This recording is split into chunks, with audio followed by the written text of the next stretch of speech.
la mayoría de cosas, el conocimiento viene a raíz de la experiencia. Y al hablar de conocimiento, abarcamos todos los ámbitos, incluyendo este. Cuando nosotros conocemos el vehículo, conocemos lo que vamos a gestionar, tenemos una ventaja frente a aquellos que no conocen esto. Entonces, nosotros como logísticos, como encargados de gestión de flota, debemos desconocer, como se lo mencioné desde la primera clase, debemos de conocer las partes básicas que tiene un vehículo. Y esto nos va a permitir manejar muy bien y gestionar muy bien cuando hablemos de repuestos, de recambio, de mantenimientos, de averías, etcétera, ¿verdad? Nos van a permitir identificar esos factores que son fundamentales dentro de la gestión de la flota de vehículos, así como también va a permitir evitar futuros daños si el mantenimiento se da de manera oportuna. Entonces estamos claros que conocer las partes de un vehículo es esencial como para poder gestionar al vehículo. Bien, ahí en pantalla ustedes pueden ver los sistemas básicos o elementos básicos que posee un vehículo de carga, en este caso un tractocamión o un cabezal o un tractor, así se le puede llamar también. Entonces esos son los elementos básicos que los contiene. Vamos a ir viendo uno a uno y ustedes me van a ayudar leyendo cada uno de esos puntos. Vamos a ver, me ayuda por favor Crisia con el número 1. Comenzamos con el motor. ¿Me ayuda con una lectura, por favor?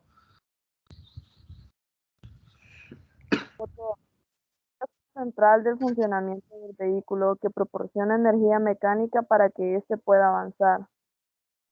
Perfecto, gracias, Crisia. El motor es como, poniendo una analogía, es como el corazón nuestro, ¿verdad? Es decir, el motor es el corazón del vehículo. Es el que permite el funcionamiento, el que le da la fuerza, el que bombea la energía, así como el corazón nuestro bombea sangre. Y básicamente si nuestro corazón se para, nosotros dejamos de existir. De igual manera, el motor es el corazón de un vehículo. Si el motor deja de funcionar, obviamente el vehículo deja de funcionar, porque es el que proporciona la combustión, es decir, la energía, para que el vehículo pueda moverse. Entonces es importante que se le dé el mantenimiento respectivo al motor para que podamos mantener ahí, ¿verdad? La vida útil del mismo y que nos funcione óptimamente. Se encuentra ubicado en la parte delantera, acá del tracto camión. Vamos con el segundo elemento, la quinta rueda. Me ayuda, por favor, Omar, con la lectura. Quinta rueda. Sí. Dice, quinta rueda, dice, es el mecanismo de seguridad que mantiene unidos al tractocamión y al remolque y permite maniobrar el vehículo durante la conducción. Excelente, gracias, Omar.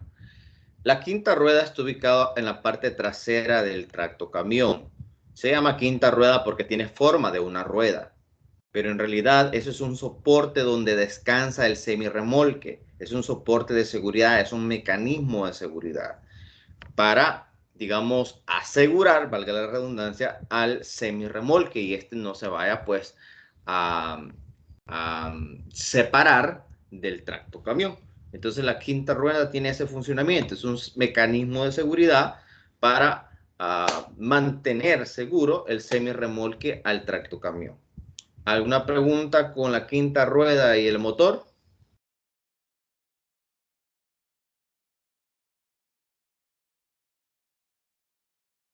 No, continuemos entonces. Vamos con el número 3, el sistema de transmisión o tren motriz. Me ayuda, por favor, Iris.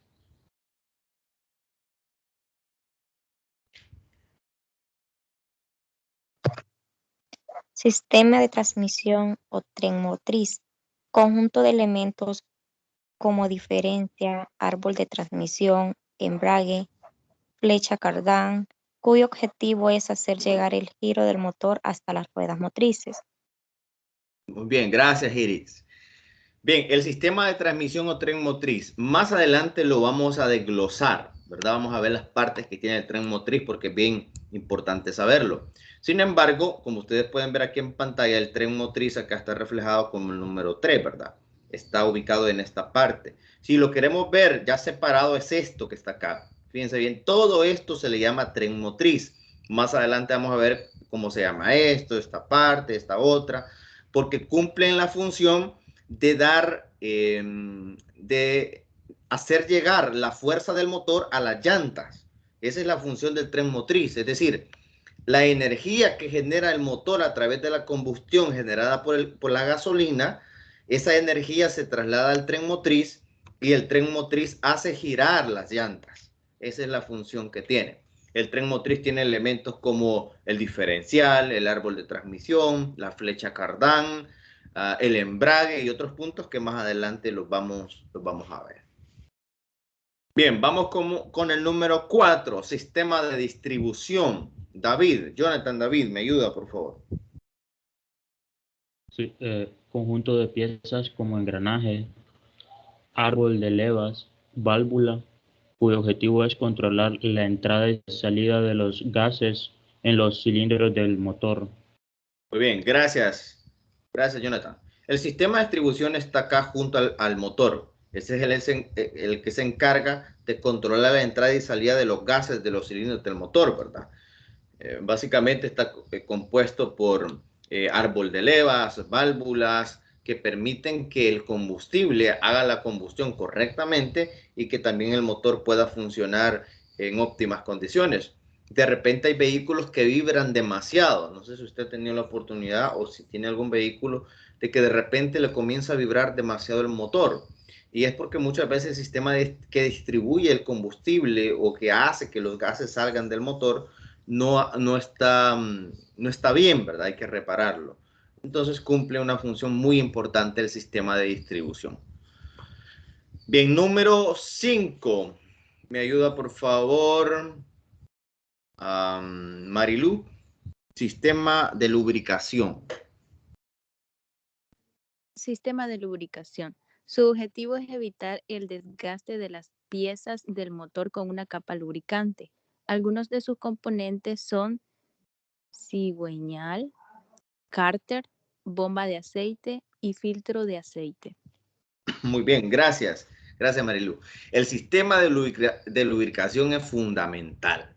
Si nosotros si el motor no está lubricado correctamente, obviamente se va a comenzar a arruinar el cigüeñal, los pistones, la bomba de aceite, el cárter, el filtro de aceite. Por eso es que constantemente se le hace el cambio de aceite al motor cada cierto kilometraje o cada cierto millaje, porque a medida va pasando el tiempo, este aceite se va tornando más negro, es decir, se va quemando y la viscosidad se va engrosando, hablando pues salvadoreño, y de repente tiene incluso hasta basura o esquirlas que pueden dañar la lubricación de estos elementos. Por lo tanto, es necesario cambiar ese aceite para que la lubricación de los pistones dentro del motor, del cigüeñal, del cárter, todo eso pueda funcionar correctamente, ¿verdad? Esto es uno de las cosas que se arruinan comúnmente en un vehículo. De repente que se arruinó el cigüeñal, que el cárter, que la bomba de aceite, que el filtro de aceite. Bueno, de hecho el filtro de aceite se cambia cada vez que se le hace un cambio de aceite, ¿verdad? No tiene mucho sentido cambiarle el aceite y no el filtro, porque en el filtro está básicamente toda la basura, ¿verdad? Todas aquellas partículas que no sirven dentro del motor. Y de hecho, si esas partículas están dentro del motor, pudieran extraviarlo. Entonces, el sistema de lubricación es muy, pero muy importante. Número 6, sistema de enfriamiento. Me ayuda, por favor, Samuel. Los componentes trabajan para controlar la temperatura del motor, como radiador, termostato y bomba de agua. Muy bien, gracias, Samuel. El sistema de enfriamiento es otro elemento clave dentro de un vehículo. De hecho, la función es esa, enfriar al motor. Recuerden que en el motor se genera combustión, se genera energía, se genera algo similar a las locomotoras de carbón, se genera fuego, ¿verdad? Y se calienta. Entonces, si el motor no tiene un sistema de enfriamiento, lo que va a suceder es que se van a comenzar a derretir ciertas piezas o incluso el aluminio, a someterse a demasiada temperatura, pierde su forma, ¿verdad? Y es ahí donde nosotros escuchamos la famosa frase: se te fundió el vehículo, o se te fundió el carro, o se fundió el motor. En muchas ocasiones es porque el sistema de enfriamiento no andaba funcionando, no nos fijamos que el vehículo estaba demasiado caliente y, ¿verdad?, reventó básicamente, ¿verdad? Llegó hasta ahí su vida útil. Entonces, el elemento donde nosotros colocamos agua al vehículo se llama radiador, ¿verdad? Por lo tanto, cada vez que vayamos a salir a algún lugar, por nuevo que esté el vehículo, siempre es recomendable revisar radiador, revisar aceite del motor, solución de frenos. Eso es básico. Incluso también aceite de la caja en el caso de los vehículos automáticos. Siempre que vamos a salir, aunque el vehículo esté nuevo, yo les recomiendo revisarlo, porque no sabemos si alguna manguera se ha roto por ahí y de repente nosotros confiados porque el vehículo está nuevo, recién, ¿verdad?, creemos que todo está bien, y siempre es mejor revisar antes de salir. 7. Sistema de suspensión. ¿Me ayuda, por favor, Darling? Sistema de suspensión.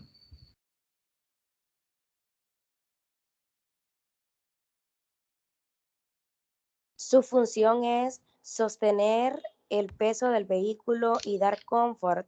Algunos componentes son ruedas, neumáticos y amortiguadores. Muy bien, gracias, Darling.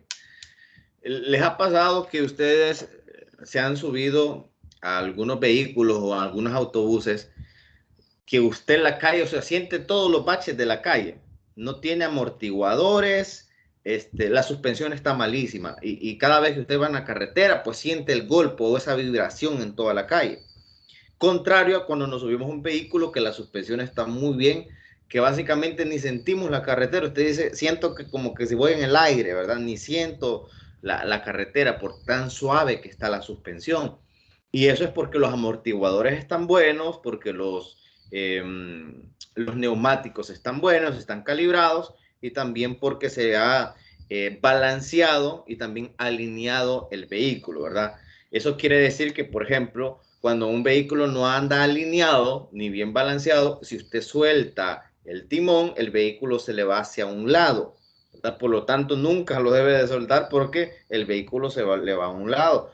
Y también otra forma de verificarlo es que mucho vibra el vehículo cuando usted va en carretera y va a alta velocidad. Le comienza a vibrar el vehículo porque no está bien alineado y balanceado. Entonces, el sistema de suspensión también es bien importante, más que todo para el confort de los que van en el vehículo, ¿verdad? Bien, número 8, sistema de iluminación. Miguel, ¿me ayuda, por favor? Sistema de iluminación. Dice, proporciona luz por medio de circuitos eléctricos en todo el vehículo. Algunos componentes son luces frontales y traseras, interruptor y cajas de fusibles.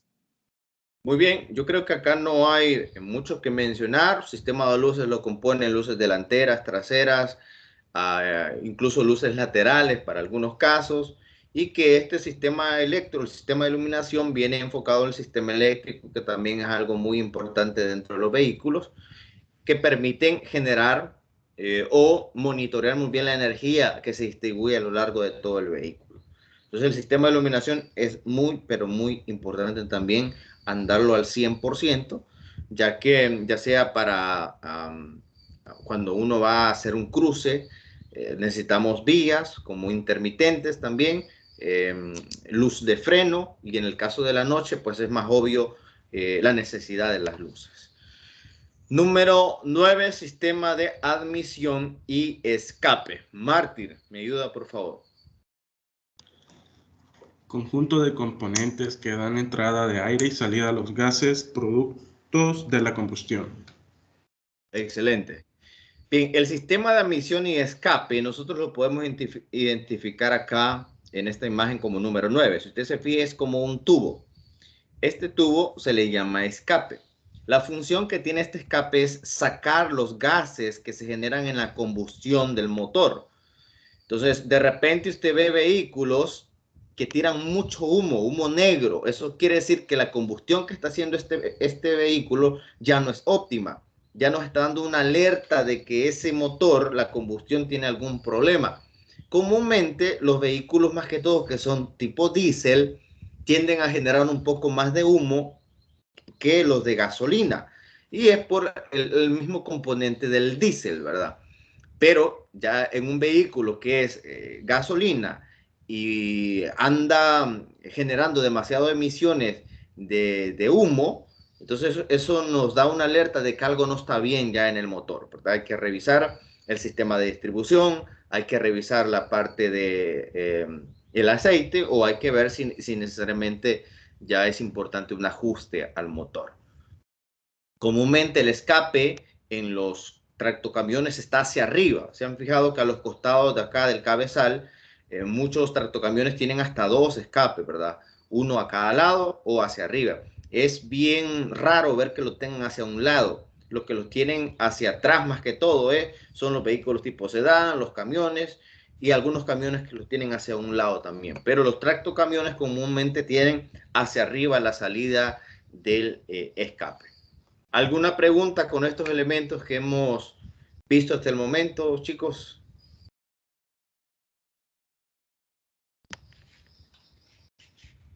¿Tienen alguna pregunta?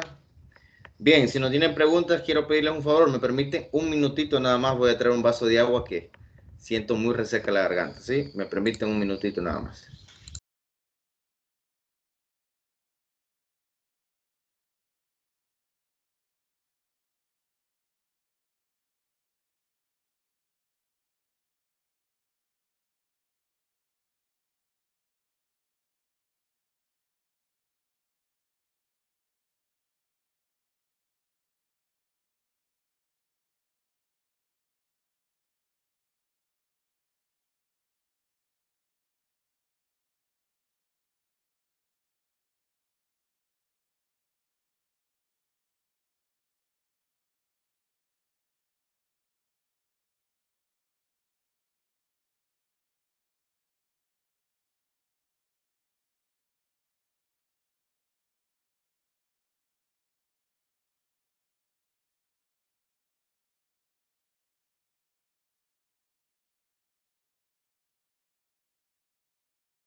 Muy bien, continuamos. Vamos a ver las partes básicas, más que todo ahora externas, que tiene un tractocamión, ¿verdad? Vamos a comenzar por la parte inferior.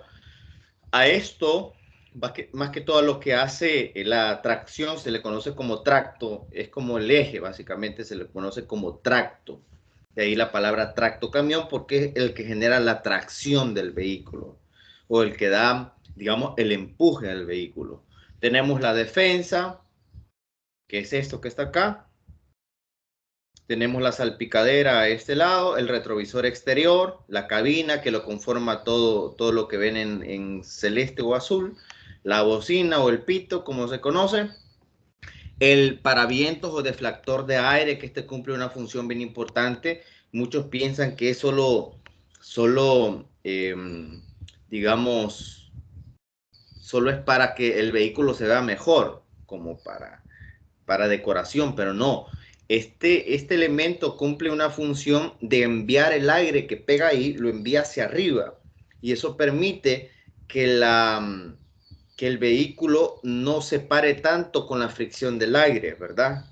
Entonces, con la aerodinámica se le conoce como eso. Entonces, la aerodinámica no detiene mucho al vehículo. Si no tuviera este deflector de aire, el aire pegara directamente en el semirremolque, y como el semirremolque tiene una forma como cuadrada, entonces detuviera más al vehículo, ¿verdad? Por la aerodinámica. Entonces, al utilizar este deflector que tiene como una pendiente de 90 grados, lo que hace es que el aire lo tira hacia arriba y eso permite que la aerodinámica no detenga mucho al vehículo. Tenemos la luz de señalización, el tubo de escape, lo que les mencionaba, fíjense bien, lo tiene hacia arriba. El retrovisor interior, el cofre, que el cofre es el lugar donde está el motor. Y tenemos el semirremolque, o vagón, o en algunos lo conocen como simplemente contenedor, se le llama también en algunos países, pero nosotros acá como semirremolque. Y tenemos las lodaderas, que tiene el semirremolque como para evitar que el lodo que se genera en las llantas pueda salpicar al vehículo que viene en la parte de atrás. Así que estas son las partes básicas externas de un tractocamión. También tenemos las partes que conforman los contenedores o los semirremolques, como lo ven aquí en pantalla, ¿verdad? Vamos, de igual manera están numerados y solo se los voy a ir mencionando y usted vaya viéndolo según el número al que corresponde. Tenemos acá como número 1 el lateral derecho, ¿verdad? Del remolque, puede ser remolque, semirremolque o contenedor. Básicamente son los mismos componentes. Solo en este caso, en el 16 y el 15 es que cambia. Bien, esta parte se llama lateral derecho. Luego tenemos el suelo como número 2, que es esto que identificamos en esta parte. El sujetador como número 3, que básicamente el sujetador es como el cierre, el que permite hacer el cierre al semirremolque. Tenemos el techo como número 4, la puerta aquí como número 5, la cantonera como número 6, que básicamente la parte inferior de la parte trasera, la bisagra izquierda, que lo tenemos por acá, bisagra izquierda, que lo conforman estas 3 bisagras que ustedes ven acá en la parte izquierda, el gancho de cierre, que es esta barra. Se han fijado que algunos contenedores o semirremolques traen esa barra, a eso se le llaman ganchos de cierre. Tenemos las palancas como número 9, están acá. Tenemos el sello como número 10, que básicamente la unión entre ambas puertas para sellar el semirremolque. Tenemos la bisagra derecha como número 11, que lo conforman estos 3 elementos que están acá. La luz de señalización como número 12, que la tenemos acá. Luz de señalización. La viga lateral derecha, que es esta, la parte de arriba. El reflector delantero, lo tenemos acá como número 14, que está en la parte inferior. Tenemos la calza, que la calza es este elemento que sujeta o que da soporte al semirremolque. Cuando el semirremolque no está en un tractocamión, es necesario la calza, ¿verdad? Esto se le llama calza. Y obviamente aquí tendría en la parte de atrás los 2 ejes o los 3 ejes. Pero a este elemento que soporta el peso delantero del semirremolque se le conoce como calza. Como número 16 tenemos los patines del remolque, que básicamente son estas herramientas que hacen subir o bajar a la calza. Como número 17 la viga lateral inferior y como número 18 el reflector inferior. El número 19 tenemos el respirador, que sirve para dar oxígeno o aire a la carga que va dentro. Y tenemos el equipo de refrigeración, que esto depende de la carga que estemos manejando, ¿verdad? Básicamente estos son los elementos que conforman un semirremolque, un remolque o un contenedor.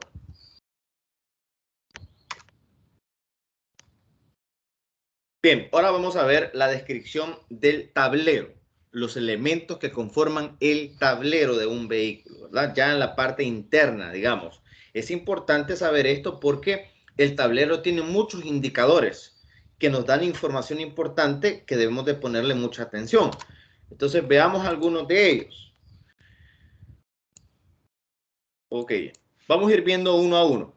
Fíjese bien, comenzamos con el sistema de frenos ABS, que se encuentra en esta parte, ese indicador. El sistema de frenos ABS sirve cuando nosotros vamos a hacer un frenado brusco de repente, sirve para que todas las llantas frenen al mismo tiempo y no se pueda dar lo que nosotros conocemos como derrapar el vehículo o un deslizamiento porque una llanta frenó más que otra, sino que el sistema ABS se activa para que todas las llantas del vehículo que tenga sistema ABS puedan frenar al mismo tiempo. Luego tenemos como número 2 acá, que está a la par del ABS, el sistema de ABS del remolque o del semirremolque. Porque recuerden que son dos vehículos diferentes, dos equipos diferentes. El tractocamión es un equipo y el semirremolque es otro equipo. Entonces, cuando se unen, se le llama vehículo articulado. Y cuando se unen, el semirremolque se le conectan unas mangueras al remolque para que el sistema de frenos, para que el sistema de ABS pueda funcionar de manera homogénea. Entonces, el número 2 corresponde al sistema de frenos, pero del remolque, ¿verdad? El ABS del remolque. Luego tenemos el número 3, que lo tenemos acá, esta figura, que es el diferencial entre ejes bloqueados. Cuando se enciende eso, es de poner mucha atención porque el diferencial entre los ejes se ha bloqueado. Eso quiere decir de que debemos de parar el vehículo y revisar el por qué o llamar a nuestro al taller, o en este caso al que se encarga de reparar los vehículos para que pueda revisarlo, ¿verdad? Al mecánico. Luego tenemos el control de tracción como número 4, lo tenemos en esta parte, control de tracción, quiere decir que tanto si está funcionando la tracción del vehículo o cuando se enciende de revisar, ¿verdad? El control de tracción. Luego, número 5, tenemos el freno de motor, que es esto que está acá. Freno de motor es lo mismo que, digamos, frenar bajo compresión.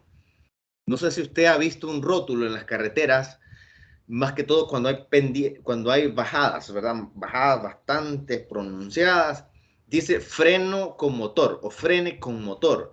Eso le está diciendo que no utilice, bueno, que sí puede utilizar los frenos normales que trae el vehículo, pero que frene bajo compresión o con compresión. Eso quiere decir que el motor hace la fuerza inversa para que el vehículo pueda frenar. No sé si ustedes han escuchado un ruido que hacen los vehículos articulados, un ruido más o menos como este. Algo así cuando van a frenar. Entonces, eso es freno de motor. Y eso lo utilizan los tractocamiones porque el peso que llevan es bastante. Y si frenaran solo con el freno que trae el vehículo, el sistema de frenos no aguantaría como tal o las pastillas de freno o la solución pues no fuera posible como para detener un vehículo que va a cierta velocidad y con cierto peso.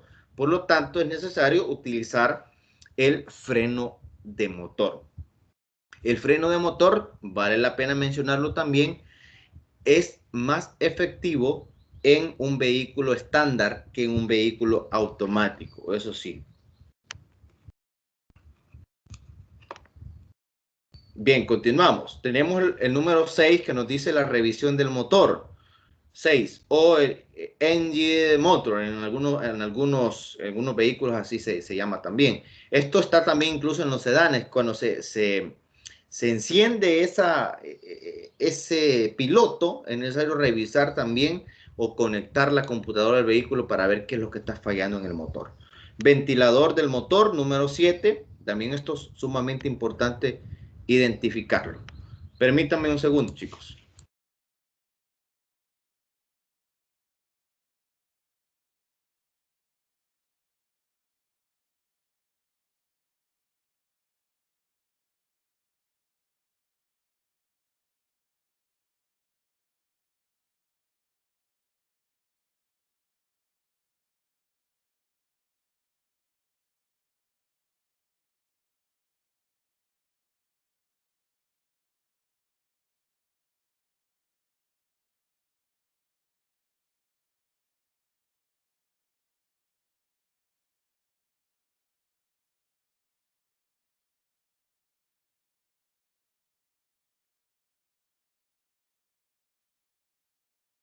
Bien, continuamos con el siguiente elemento, que es el número 8, el nivel bajo de refrigerante.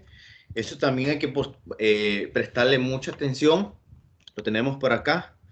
porque el refrigerante cumple la función de que la temperatura del motor pueda tener un balance, ¿verdad? Y no se nos pueda fundir el vehículo. Número 9, retardador del motor. Retardador, perdón, del motor, es decir, el freno. Acá lo tenemos como número 9, ¿verdad? Esto es también importante dentro de un tractocamión, por lo que le estaba mencionando, porque estos tractocamiones utilizan mucho el freno de motor y deben de andar muy bien también el retardador del motor, es decir, la inversa para que el vehículo pueda frenar. Detención del motor, número 10. Acá lo tenemos, cumple una función de que similar al engine, a la revisión del motor, con la diferencia que esto, cuando básicamente el motor va a dar, digamos, ya las últimas, ese piloto se enciende como para que podamos prestarle también atención a ese punto. El tacómetro, número 11. El tacómetro es esta rueda que ustedes ven acá, donde se nos está mostrando básicamente las revoluciones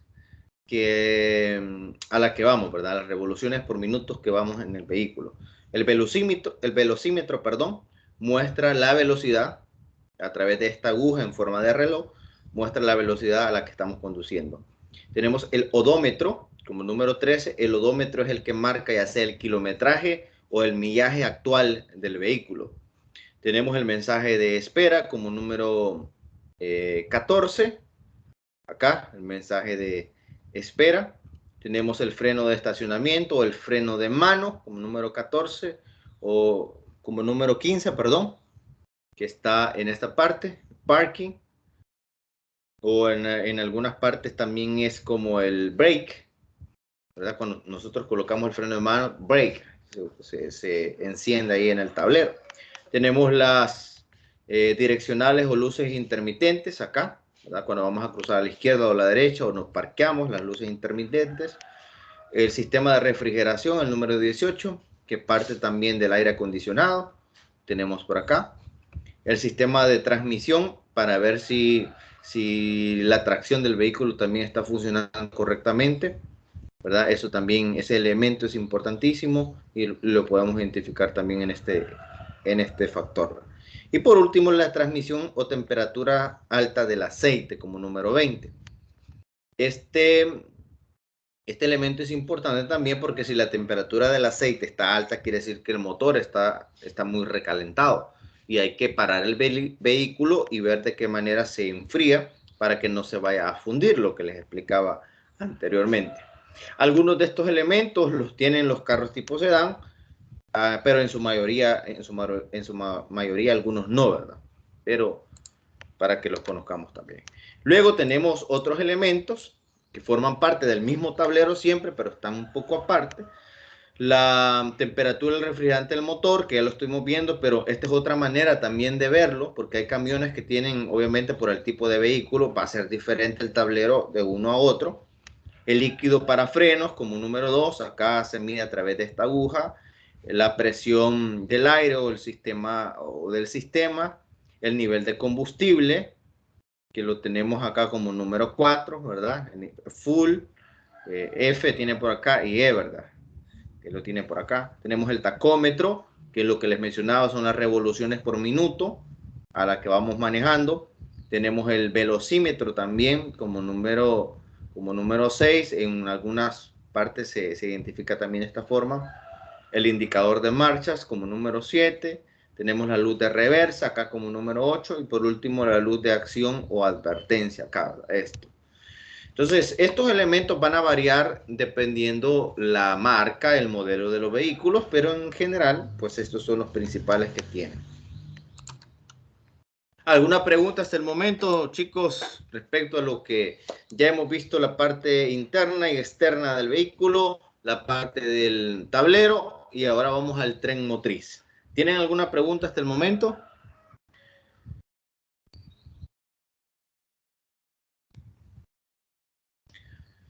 Bueno, si no tienen preguntas, vamos al tren motriz. El tren motriz proporciona la movilidad del vehículo. Es el que hace que la combustión o la energía que genera el motor se traslade a las llantas. Eso es lo que hace el tren motriz.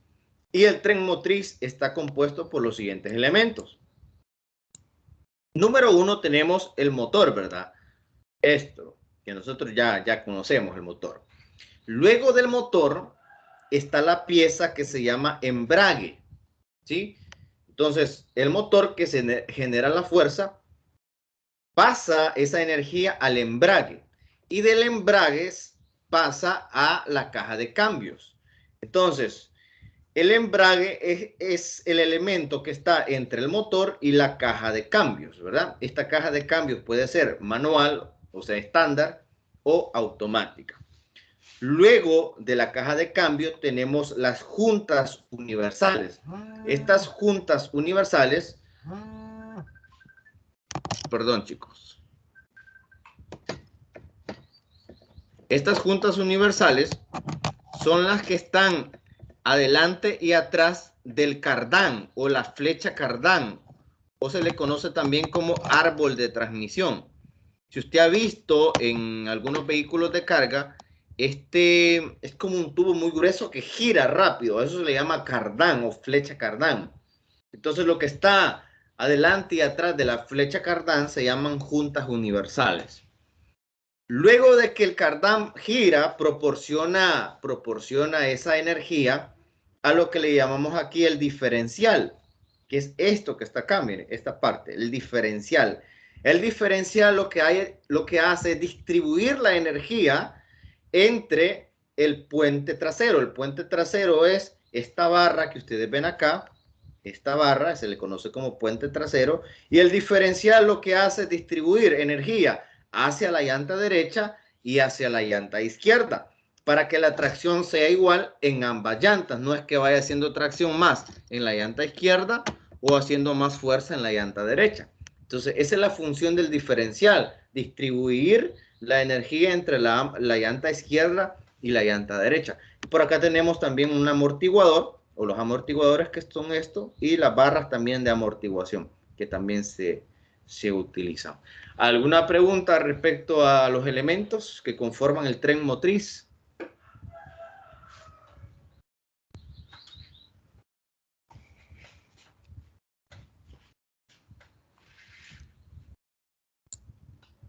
Bueno, creo que no. Continuemos entonces. Si lo quisiéramos ver ya como definición, pues acá tenemos cada uno de ellos, ¿verdad? El motor, que es el encargado de proporcionar la capacidad de arrastre o de torque, es decir, la energía, la fuente principal de energía. Luego tenemos la transmisión que envía el trabajo realizado por el motor hacia el diferencial, o se conoce también como el cardán o flecha cardán. El embrague, que el embrague es el que enlaza, ¿verdad? El torque proporcionado por el motor hacia la caja de velocidades. Luego tenemos el diferencial, que como se los mencionaba, es el que transmite el movimiento de manera proporcional a las llantas a través de la energía que se genera, llanta derecha o llanta izquierda.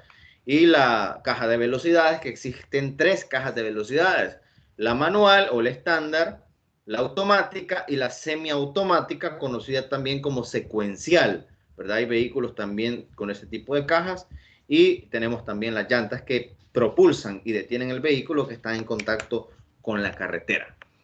Bien, ¿alguna pregunta hasta el momento con estos elementos, chicos?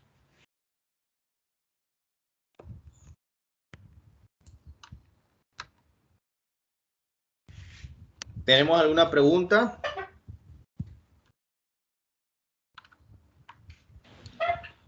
No, ingeniero. Bueno, continuamos entonces. Pasamos a otro punto importante, que son los tipos de neumáticos.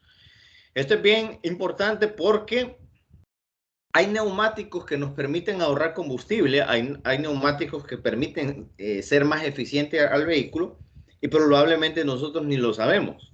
Entonces vamos a identificar los 2 tipos de neumáticos que existen.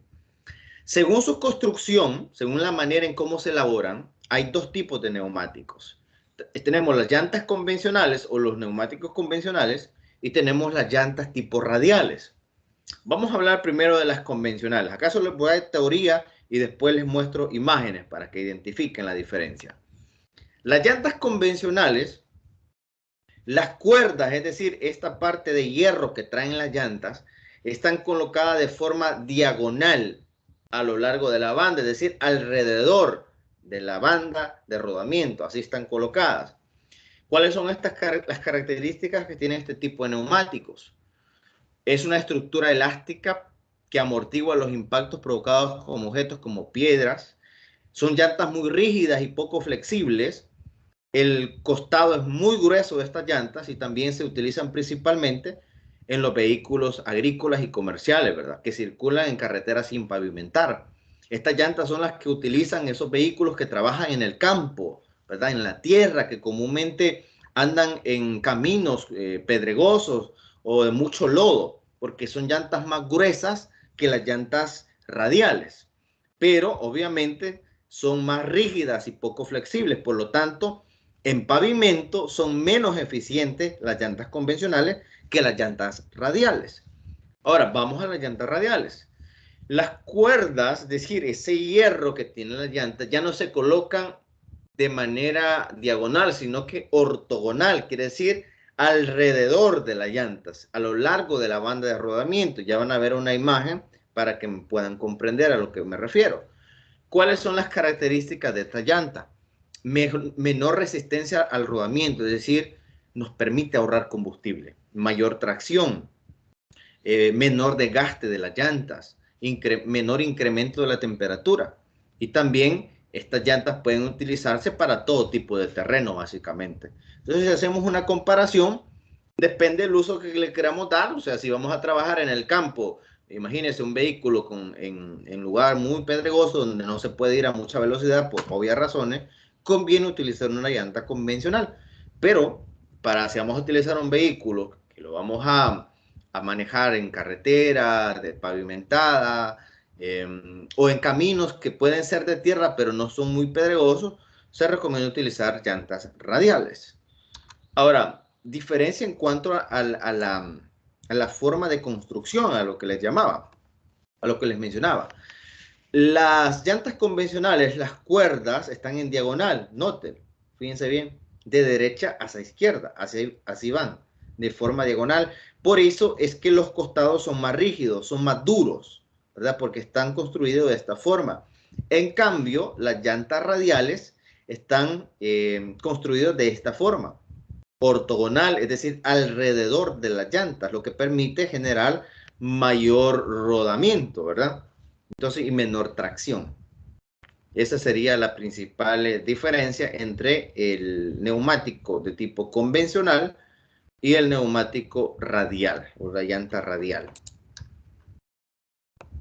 También hay neumáticos de acuerdo a las condiciones climatológicas. ¿Sabían ustedes de que estas formas que tienen los neumáticos no es así por así? No es que al que crea los neumáticos se le dio a hacer ese diseño porque es bien bonito. No, o sea, cada diseño, esa parte que usted ve ahí, tiene su razón de ser, ¿verdad? Tiene su razón de ser. En este caso hay neumáticos para el invierno, que muchas veces incluso a los neumáticos se le colocan como pequeños clavos, más que todo en los lugares donde neva, para que el vehículo no se pueda resbalar. Aquí no se ve eso, ¿verdad? Pero hay neumáticos para el invierno, más que todo utilizados en Estados Unidos y en los países donde neva. Luego tenemos los neumáticos que sirven para toda estación del año, ¿verdad? Entonces estas son llantas que mantienen su eficiencia en cualquier estación. Básicamente son los que nosotros utilizamos. Y tenemos los neumáticos para el verano, que se utilizan en las zonas donde no neva, que también se suelen utilizar acá en el país. Entonces, si ustedes se fijan, las figuras que trae cada tipo de neumático es distinta dependiendo las condiciones climatológicas para las que se utilicen. Bien, también los neumáticos se pueden clasificar de acuerdo a la severidad del camino en el que se transite. Por ejemplo, si una carretera es asfaltada, tiene bien conservadas la estructura de esa carretera y permite que el vehículo pueda ir a una velocidad considerable. Se le conoce una calle de baja severidad, ¿verdad? Ahora, cuando las carreteras asfaltadas tienen como baches que requieren de algunas maniobras, es decir, las de nuestro país, se le conoce como mediana severidad. Y cuando caminos que no se encuentran asfaltados o terrenos agresivos como minerías o construcción civil, se le llama de alta severidad. Entonces, también de ahí depende el tipo de neumáticos que vayamos a utilizar, ¿verdad? Lo que les mencionaba. Si vamos a transitar en un camino de alta severidad, conviene utilizar un neumático convencional. Y si vamos a recorrer un camino de baja severidad o mediana, conviene un neumático de tipo radial. ¿Alguna pregunta hasta el momento, chicos, con esto de los neumáticos?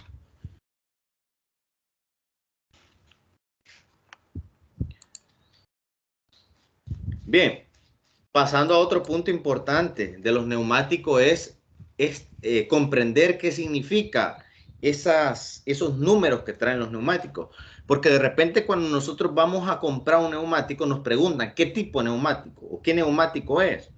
Entonces, imagínense que usted sea el encargado de la flota, ¿va? Y le llame a su motorista y le diga, mire fulanito de tal, necesitamos cambiar las llantas. Necesitamos llantas 315 80R225. Y usted se queda, ¿qué?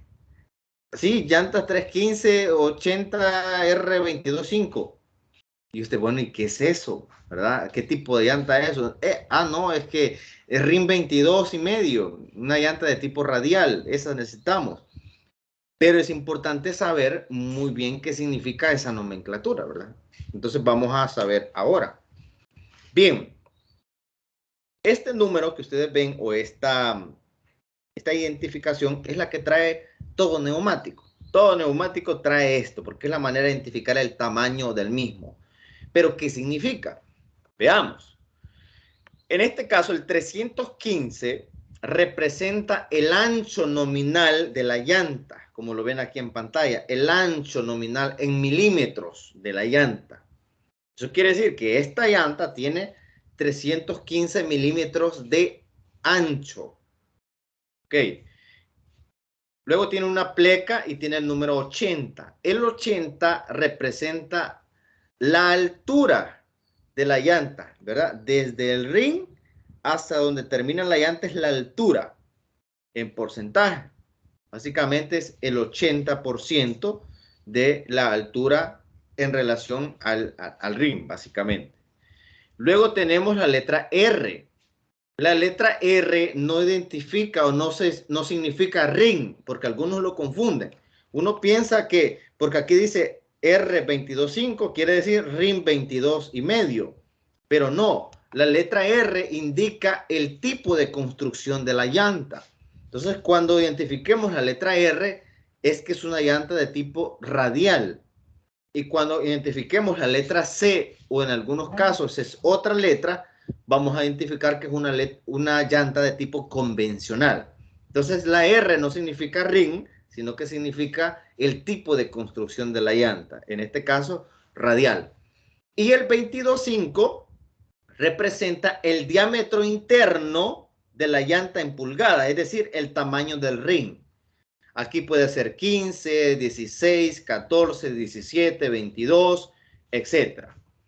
Entonces, recapitulando, 315 representa el ancho del neumático, 80 la altura del neumático, R el tipo de construcción del neumático, en este caso radial, y el 22,5 o el último número representa el ancho o el tamaño del ring, básicamente, el diámetro interno de la llanta, es decir, el diámetro del ring. ¿Alguna pregunta con las leyendas laterales de los neumáticos?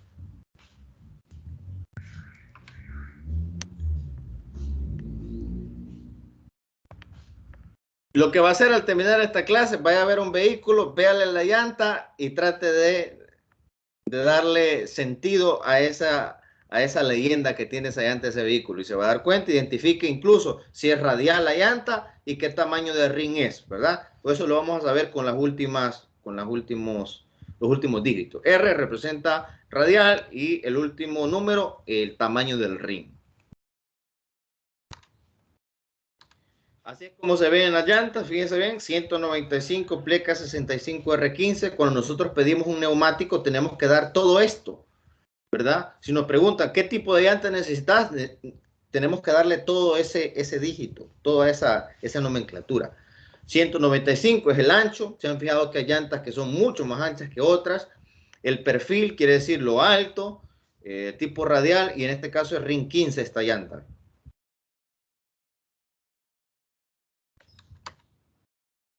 Bien, vamos aterrizando ya en lo último, ya para finalizar la clase. Vamos a ver las vialidades, es decir, el tipo de carreteras que existen, ¿verdad? Estas las podemos clasificar en varios tipos. La primera, de acuerdo a sus características, ¿verdad? Tenemos carreteras federales o carreteras nacionales, carreteras estatales y carreteras vecinales. ¿Cuál podría ser una carretera federal? Por ejemplo, la carretera panamericana podría ser una, o el litoral, una carretera federal que viene, básicamente cruza todo el país. Tenemos carreteras estatales. Las carreteras estatales son las que van desde un municipio, de un departamento a otro municipio. Por ejemplo, la carretera que va desde acá, desde la Unión hasta Conchagua, se puede considerar una carretera estatal o un camino estatal. O la carretera que va desde la Unión a ver, ¿a qué otro municipio podría ser? A Centipucá, por ejemplo, podría ser una carretera estatal. Luego, las carreteras vecinales o los caminos vecinales, que son las que van desde un cantón a otro cantón, de un municipio a un cantón o de un caserío a un caserío. Así se clasifican en ese sentido. También se clasifican por las condiciones del terreno, ¿verdad? Que puede ser carreteras pavimentadas, carreteras revestidas con cemento y también terracerías, que las terracerías son las calles que son de tierra o de piedra. También las vialidades o las carreteras se pueden clasificar por el tránsito promedio anual, conocido como TDPA, que indica el índice de ocupación que tienen. Por ejemplo, si en una carretera transitan 3.000 vehículos por día, esa carretera se denomina tipo A. Si en una carretera transitan entre 3.000 y 1.500 vehículos por día, se clasifica como carretera tipo B. Si en una carretera transitan entre 1.500 y 500 vehículos, se denomina carretera tipo C. Entre 500 y 100 vehículos por día, tipo D, y hasta 100 vehículos por día, tipo E. Esta es otra manera de clasificar también las carreteras. Y la última manera de clasificar las carreteras es a través del ancho que tiene la corona, es decir, el ancho de la carretera, pues. Entonces tenemos 5 tipos. Cuando una carretera tiene 22 metros de ancho, se denomina tipo A. Cuando tiene 9 metros, tipo B. 7 metros, tipo C. 6 metros, tipo D. Y 4 metros, tipo E. Que en 4 metros solo un vehículo básicamente puede transitar, ¿verdad? Con dificultad. Bueno, 2 con dificultad y 1, pues, básicamente de manera fácil. Entonces, tenemos las diferentes formas de poder clasificar las carreteras. Bien, chicos, ¿tienen alguna pregunta con lo que hemos visto? Yo creo que hoy hemos visto un poco de todo, bastante información, pero que es información bien importante para ir adquiriendo ese conocimiento acerca del vehículo como tal y poder gestionarlo de manera correcta.